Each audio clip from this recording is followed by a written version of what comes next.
What's up, everybody? Welcome back to Demon Reads Comics. Today we're going to be reviewing Black Hole Hardcover Edition by Charles Burns. Now, I tried to look to see if there was other issues of this. I do believe they did single issues of this, and then they did a trade paperback of it, like the complete trade paperback, and then they did a hardcover. And it's kind of weird because this is kind of a small book compared to the other hardcovers. It's almost like a compendium, so to speak, the size of it at least. And so yeah, like I don't even know anything about Charles Burns. I've never heard about Black Hole. I've seen it a few times in some reviews with Near Mint Condition and Omni Dog. There's another one that I seen. I was like, you know what? Let me check this out. And so yeah, I definitely checked it out. I thought it was going to be a long read because it's kind of thick, if you guys can see there. But because the pages are kind of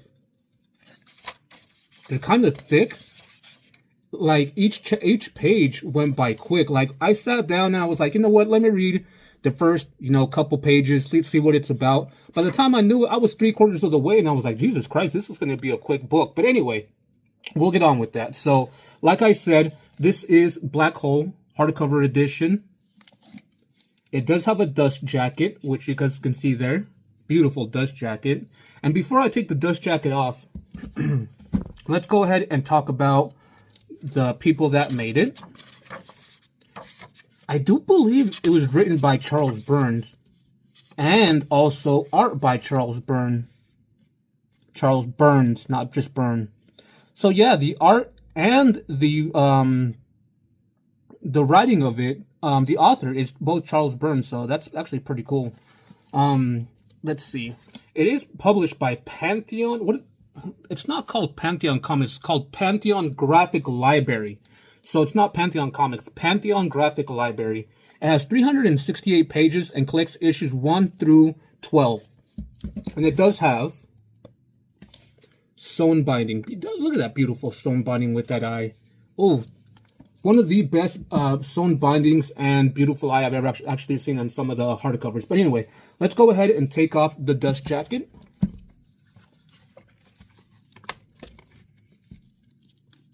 I will tell you guys this one was an interesting read. I did not see it going where I thought it was going to go, so it kept you in suspense. Like, wow, what the heck's really going on? So, like I said, there's the dust jacket. I'm going to set that to the side and no longer use it for the rest of the video.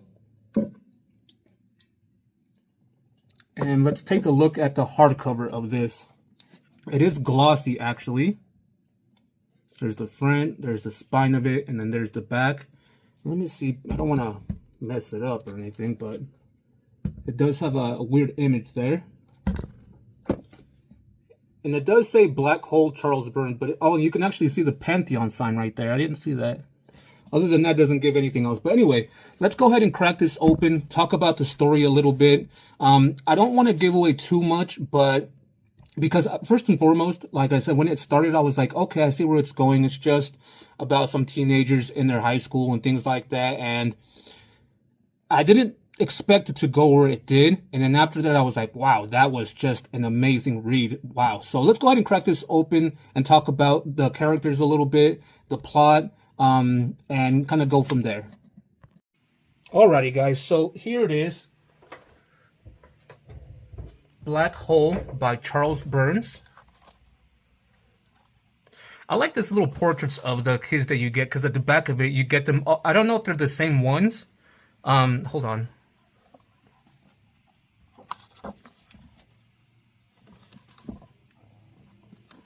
Yeah. So you get a nice portrait of them in here, and in the back of it, you get a completely different portrait of every single one of them. But anyway, we'll talk about that here shortly. So, what is Black Hole about? Well, in a nutshell, it focuses around two characters. It focuses around a guy named Keith and a girl named Chris Rhodes, and they're in high school. They hang out with different kind of cliques of people, and where they kind of interconnect is that they have a biology class together, and that's where we meet the two main characters right here. We meet Chris Rhodes and we meet Keith. they're partnered up doing some biology stuff. They're dissecting the frog, and Chris is kind of or not Chris, but Keith is kind of looking at it, and he kind of he passes away, not away. He passes out. He passes out and kind of goes into the like this, like he's feeling emptiness. He's feeling weak, like he's having all these type of emotions go through him when that happens, and then he wakes up and sees everybody's over him already like that. And so this story kind of goes back and forth between Keith and his friends and Chris and her friends and slash her boyfriend-ish. And what it has to do, this, like I said, it's in high school. It's in like the 1970s-ish in Seattle. And that's why they got like mullets and stuff like that. But here we get introduced now to Keith's friends. You got D. I think this one's D, and you got his other friend. You find out what's weird is you don't actually find out their names in this one. They're just talking. You don't find out their names until like much later. Now, do their names really matter? Like the main ones you really got to pay attention to is Keith, Chris, and her boyfriend Rob. Those are like the main players. Maybe when he gets he gets a girlfriend, and so maybe her. And let's see who else. And a guy named Kyle. Those are like the main key players that you should really pay attention to. Everybody else are just kind of friends. They're hangouts. So they're not like the biggest ones to mention. So like I said, you get introduced to Keith and his friends. They're hanging out up in the woods someplace, and just doing drugs. They're smoking marijuana. They don't do like hard drugs, but they're smoking there. They're doing stuff. They go on a walk and they start finding tents, people living up in those woods, and they're like, people shouldn't be living up here. Why do people live up here?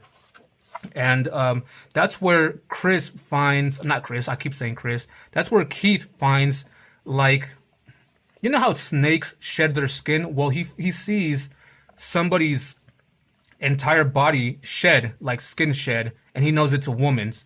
Now, I'm not saying they got murdered and they skinned they skinned them alive or nothing like that. No, she just shed her skin and has her normal skin again, but she shed this one. And why is that happening to her? Well, we learn later on, and then he sees like this weird kind of looking monster here, and he gets freaked out, runs, meets up back with his friends, and then there's this guy right here. He's always in the background up in the woods someplace. You actually see him. But then later on then we keep going on to Keith as well. He has a dream. You do see a little bit of nudity here, so I'm going to kind of go through that. He has this weird dream, and that dream is pretty weird. And then he sees that skin thing right there that he's kind of talking about, or that he saw earlier. Oh, I'm sorry, no. See, because this is... I don't know if it's Keith right here having a dream, because it looks like Keith right here, but yeah, it is Keith still, actually. This one kind of got me, like, I was weird. I was like, is that Keith or is that a girl? I don't know, like, because it's black and white, so you can't really... The thing with Charles Burns, he draws characters very similarly. There's this parallel between Keith and Rob, Chris's boyfriend, that I saw that you never see them in the same place. So at one point I thought it was the same character. Just one has kind of like a little beard and the other one doesn't. And so I honestly thought they were the same character, but because Charles Burns kind of designs the characters very similarly, like you can't really distinguish who's who. So anyway, then we kind of cut off to Chris and her friends. She's sitting at the lake, or at this kind of creek place, and she's kind of drinking a coffee. Like they're teenagers, they're just hanging out. They're getting ready to go to a party, and she kind of sits there and starts remembering stuff, how she always wanted to go up and talk to Rob because he was like the hottest guy in school, but she never could.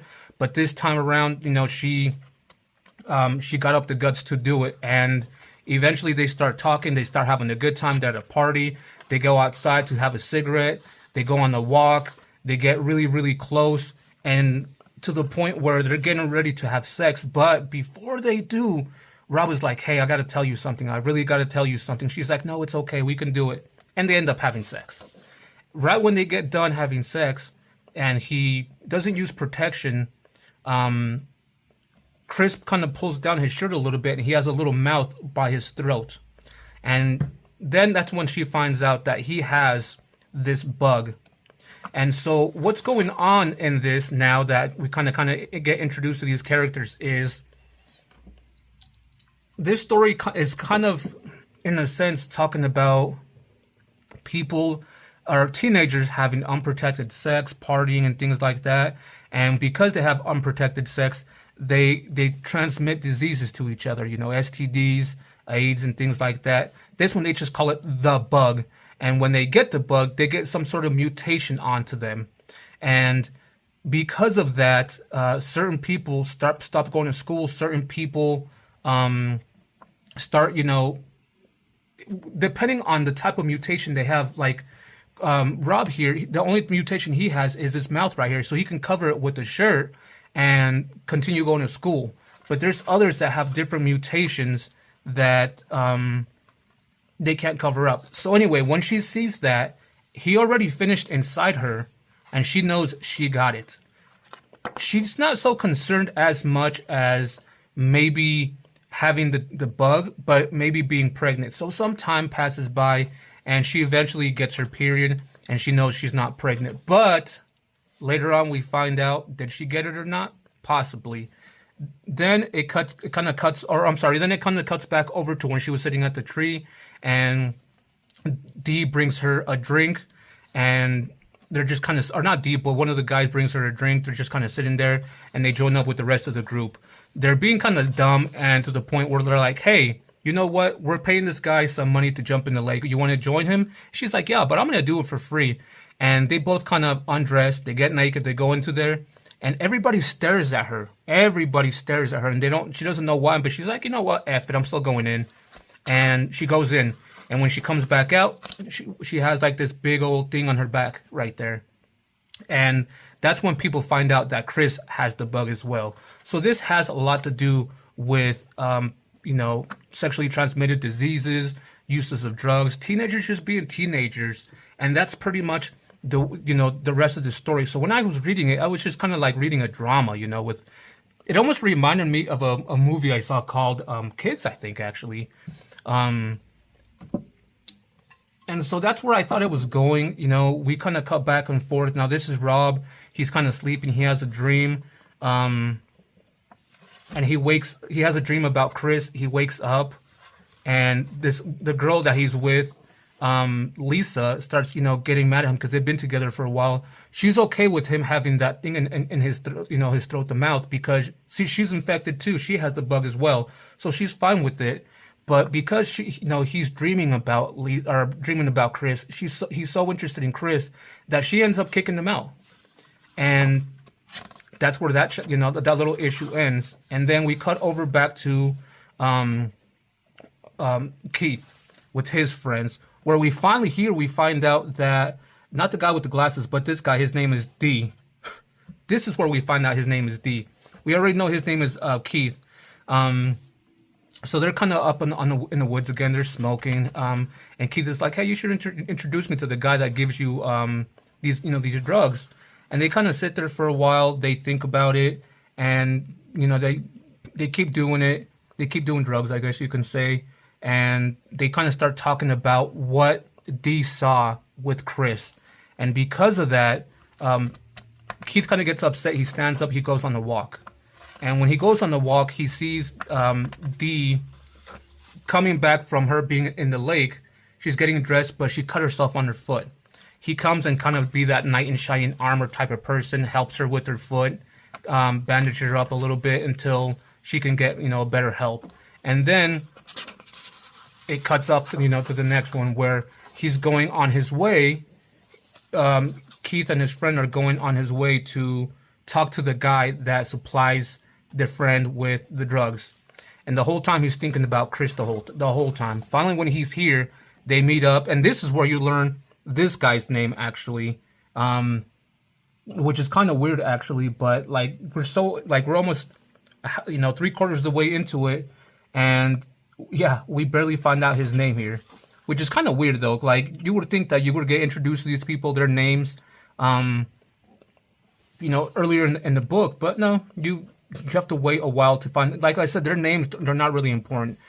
So you find out their names, but they're not, they're not that important, I guess you can say.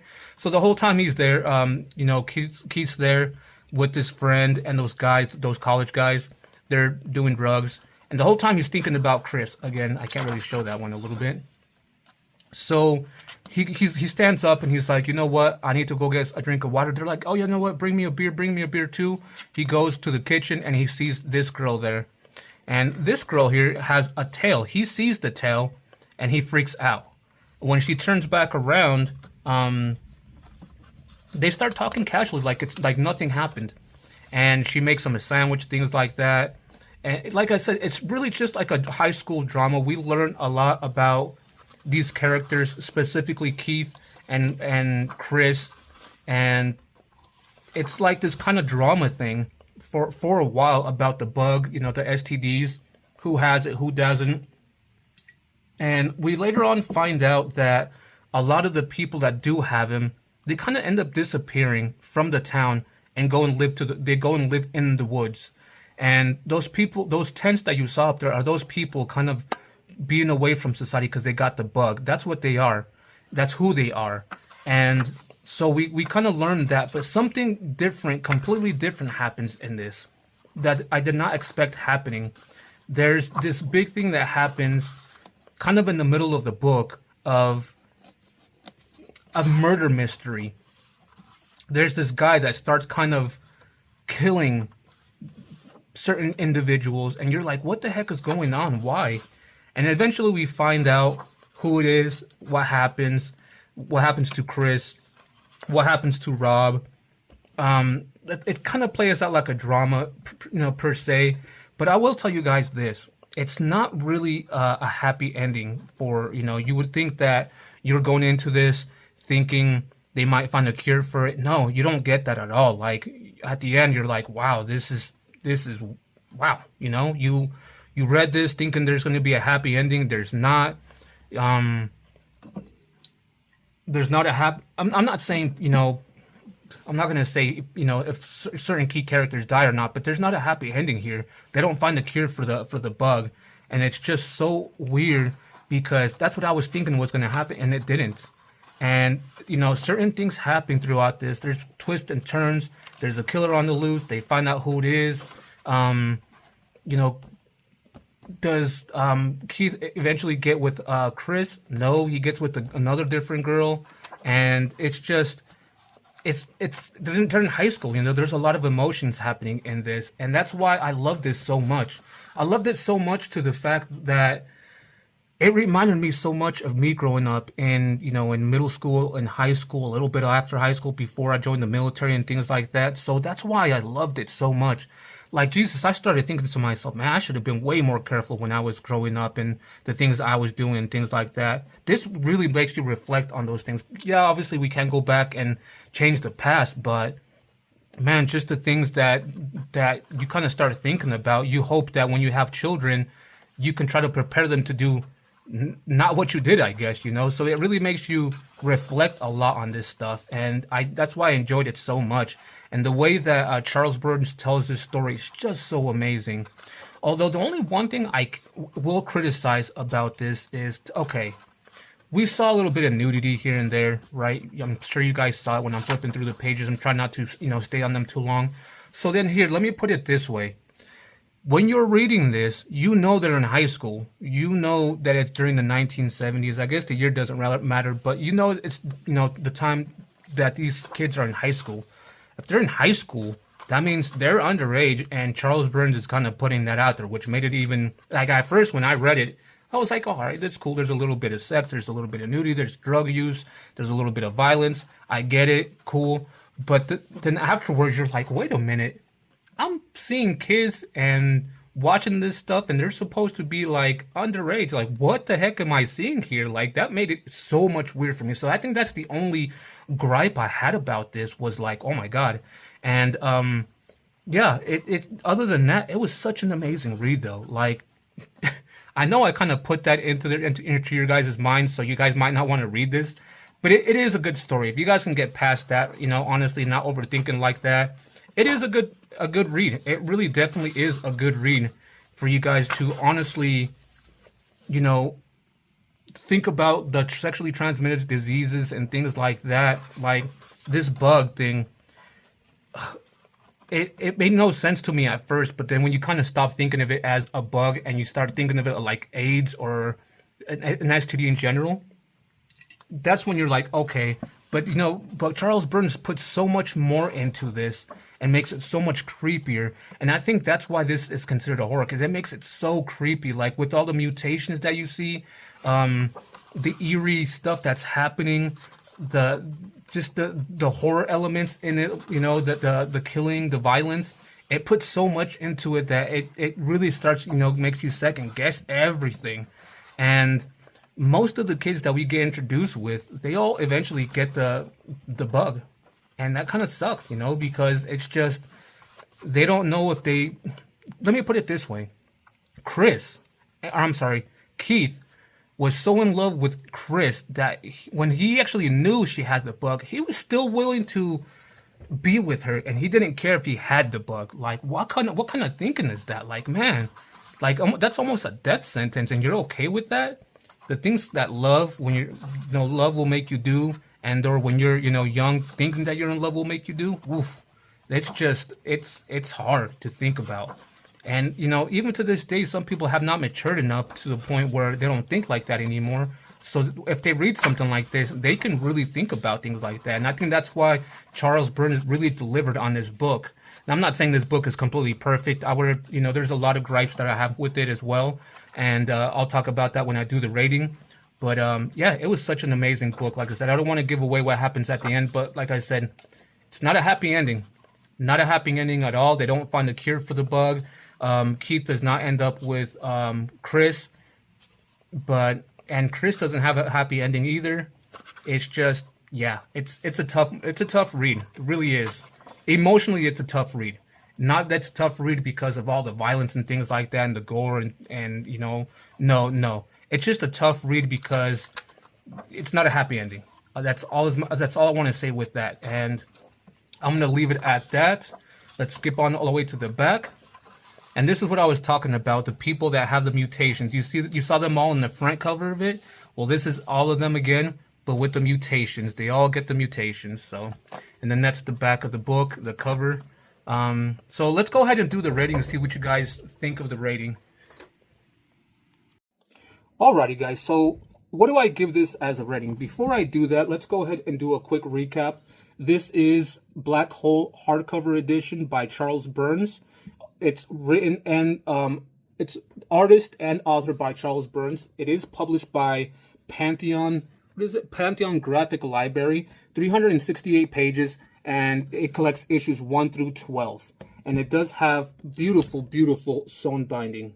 Now, what do I give this as a rating? When I was reading through this, I was in it, I know it was just 12 issues and that's it. And it's not like I was expecting it to go on for issues and issues and issues. I know it's a drama. I was into it. I was kind of like, okay. But when that little, the whodunit crime thing started happening, I was like, oh, wow, that's even more, in my ballpark. And I enjoyed it so much more. The one gripe thing I did not like was the nudity part, because they're high school kids, they're underage. I was not digging that, it was a little bit weird to me. So that's the kind of, thing that kind of pushed me away after the fact, because when I was reading, I was like, oh, this is cool. So yeah, that kind of pushed me away from it. The overall story in general, though, it was definitely a good read. Definitely a good read. It got you thinking so much about a lot of things, not only about the violence, the nudity, the drug use, but stuff that you did as a kid, as a teenager. It just made you think so much more of what these kids are going through, their state of mind, their anxiety, their depression when they get it, their mentality in general. It makes you think so much of it. And Charles Burns really, really brings it out so much in this. The only gripe that I really have with this in general is I really wished it was in color. I would think I would have enjoyed it so much more if it was in color. Now, the way the art is kind of drawn, Charles Burns has his own way of drawing stuff. And, between this one and a few other books that I've seen him do, reviews, I've seen some reviews because I'm thinking about picking up more of Charles Burns stuff. He kind of has a distinctive way of drawing stuff. So maybe the characters were a little bit more not cartoonish like and a little bit more like real, I think the book would have been excellent. If the art was a little bit different and there was color, I would definitely give this book a 5 because it was such an amazing read. But because it wasn't, the art was a little cartoony and it was in black and white, I think that kind of took a point away from it. So I'm gonna give it a 4 with that. And the size of the read, it was a good read. I mean, you can honestly sit down and read this in one day. It took me 3 days because when I first started reading comic books, I was just kind of rushing through them, reading and done, right? But no, you got to sit and enjoy what you're reading and look at the art and really enjoy it. So the reason I'm saying that is just for example, here's a towel, right? I'll read what they say. I'll look at the picture and kind of read it again a little bit, to kind of really grasp that tile in itself.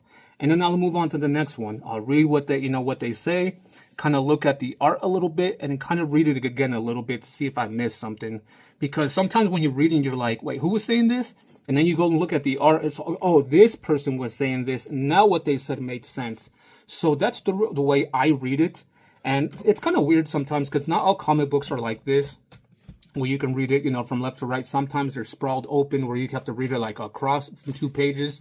So you kind of have to be careful with that. But that's why it takes me a little bit longer to read stuff. Like I said, this one kind of took me about 3 days. Now, when I read, I take about an hour and a half out of my day to read, maybe 2 hours. And sometimes I'll kind of, it's late at night, I'll kind of push through the whole book. And I kind of feel like I didn't enjoy it enough. So that's why it takes me a little bit of, to read some stuff. So something like this, 368 pages, will take me about 3 days to read. If there's a book that's about 100 pages long, it'll take me about a day to read. And so yeah, that being said, I'm giving this a 4, a definitely 4. I highly recommend you guys pick this up by Charles Burns. It's definitely a great read. It's a great horror, a great mystery-ish kind of. But it gets you thinking so much. Like, I kind of want to read it again. Now that I finish it, I kind of want to reread it again now. Instead of being like, okay, I read it, it's a 3, I'm going to, put it away, continue reading, and when I do a reread, we'll see what happens. This is one of the books that I kind of want to read again right now, but I'm going to put it to the back. So I'm definitely keeping this book. It's not going to be one of them where, if it's a 3, I'll see if I like it the second time around. No, the second time around, I know what I'm going to get into, so I'm going to enjoy it that much more. So definitely a 4. Highly suggest you guys read it. So anyway, guys, that being said, I hope you guys liked the video. If you guys did, leave a like. If you guys have any constructive criticism of how I do my videos, what I'm talking about in my videos, let me know in the comments down below. If I'm saying too much, let me know. If I'm not saying enough, let me know. I really would appreciate the constructive criticism. I really would. That being said, guys, if you guys have any recommendations on what you guys want me to read next, let me know in the comments down below. I'll definitely check it out. If I have it, I'll let you guys know. If I don't have it, I'll definitely check it out. And if I do check it out and it's not something I like, I'll definitely let you guys know. Next, after this, we were supposed to read They Called Us Enemy before this, but it's not here yet. It's taken forever to get here. And so next after this, actually it was supposed to be this, and it was supposed to be They Called Us Enemy, Black Hole, and then Prometheus series, but that's also with that order that's not here yet. And because it's not here yet, those two kind of get back down. So the next book that we're going to be reading, I believe, is A Thirst for Vengeance. A righteous thirst for vengeance. And then after that, it's Why the Last Man. Now, if my other books come in before that, I'm going to do a quick comment call and then read those ones, They Call Us Enemy and Prometheus, before I read Why the Last Man. If not, I'll read them right after those. And so be on the lookout for those, guys. If you guys haven't done so already, please subscribe. It really helps build my channel out. Like I said, I'll be giving shout outs to all the new subscribers. Your names, if they come up, I'll definitely give you guys shout outs. I will be doing giveaways eventually when we hit milestones. Maybe at 100 I'll do one, maybe at 5, maybe at 1,000. I don't know. I'm still new to this, still a brand new channel. I'm just seeing how it goes. All that being said, guys, all that put to the side, Take care of yourselves, stay healthy, and we'll see you guys on the next one.